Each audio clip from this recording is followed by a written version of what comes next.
ସାଙ୍ଗମାନେ ବର୍ଷା ଦିନେ ଯଦି କୁଆଡ଼େ ଯାଉଛନ୍ତି କି କୌଣସି ପୋଖରୀ ଭିତରକୁ ପଶୁଛନ୍ତି କିଛି ଜିନିଷ ଆଣିବା ପାଇଁ କି କୌଣସି ପାଣି ଥିବା ସ୍ଥାନକୁ ଯାଉଛନ୍ତି ଯେଉଁଠିକି ଦଳମଳ ହେଇଥିବ ଟିକେ ଦେଖି ଚାହିଁକି ଯାଆନ୍ତୁ। ଯଦି ବି ଭୁଲବଶ ଯାଇଯାଉଛନ୍ତି ହିଂସ୍ରଜନ୍ତୁଙ୍କର ଆକ୍ରାନ୍ତରେ ବି ଜୀବନ ଚାଲିଯାଉଛି। ତେଣୁକରି ଆପଣମାନେ ଟିକେ ହୁସିଆର ରୁହନ୍ତୁ। ମୁଁ ଗୋଟେ ଭିଡ଼ିଓ ପ୍ଲେ କରୁଛି, ଆପଣମାନେ ଦେଖନ୍ତୁ। ରିସେଣ୍ଟ ଆମ କେଉଁଝରର କେସ୍। ପିଲାଟି ପାଣି ଭିତରକୁ ପଶିଛି, ତା ଭିତରେ ସେ ପଶିବା ଭିତରେ ସେଠି କେମିତି ତା ପ୍ୟାଣ୍ଟ ଭିତରେ ଡାଇରେକ୍ଟ ସାପ ପଶିଯାଇଛି। ପଶିଗଲା ପରେ କେମିତି ତାକୁ ଦଂଶନ କରୁଛି, ପିଲାଟି ସେଇଠି ସ୍ପଟ୍ ଡେଥ୍ କରିଛି। ଆପଣ ଟିକେ ଦେଖିଦିଅନ୍ତୁ, ଭିଡ଼ିଓ ପ୍ଲେ କରୁଛି।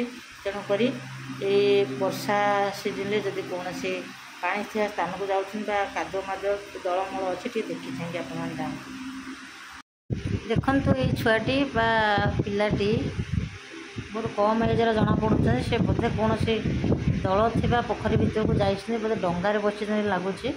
ଯାହାଫଳରେ କି ସେ ଗୋଟିଏ ଢିଲା ପ୍ୟାଣ୍ଟଟିଏ ପିନ୍ଧିଥିଲେ। ସେ ଢିଲା ପ୍ୟାଣ୍ଟ ଭିତରେ ସାପଟି ପଶିଯାଇଛି ଆଉ ତାଙ୍କୁ ଦଂଶନ କରୁଛି। ତାଙ୍କ ଅପୋଜିଟ୍ ସାଇଡ଼୍ରେ ଯିଏ ଅଛନ୍ତି ସେ ଟାଣୁଛନ୍ତି, ଚେଷ୍ଟା କରୁଛନ୍ତି ସାପଟିକି ବାହାର କରିବା ପାଇଁ, କିନ୍ତୁ ସେ ଏତେ ଜୋରରେ ରାଗିକି ତାଙ୍କୁ ଦଂଶନ କରିଛନ୍ତି ଯାହାଫଳରେ ସାପଟି ବା ବାହାରିବା ପାଇଁ ଚେଷ୍ଟା କରୁନି। ଆଉ ପିଲାଟିର ଦେଖନ୍ତୁ ପାଟିରୁ ସାଙ୍ଗେ ସାଙ୍ଗେ ଗରଳ ବାହାରି ପଡ଼ୁଛି। ତା'ର ଏଥିରୁ ଜଣାପଡ଼ୁଛି ଗୋଟେ ବିଷଧର ସାପ।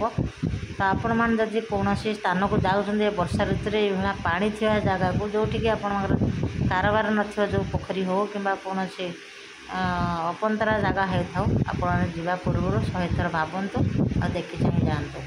ଦେଖିଲେ ତ ସାମାନ୍ୟ ଟିକିଏ ଭୁଲ ପାଇଁ ଗୋଟିଏ ଛୋଟ ପିଲାର ଜୀବନ ଚାଲିଯାଇଛି। ଯଦି ଆମେ ପୂର୍ବରୁ ସାବଧାନ ହେବା, ଜାଣିଛନ୍ତି ଏଇ ଜାଗାଟା ଆମର କାରବାର ନାହିଁ, ନିଶ୍ଚିତ ହିଂସ୍ରଜନ୍ତୁ ଥିବେ, ତ ତା ପୂର୍ବରୁ ଟିକେ ସତର୍କର ସହିତ ଯଦି ଆମେ କାରବାର କରିବା ତ ଆମର ଜୀବନ ବଞ୍ଚିଯିବ।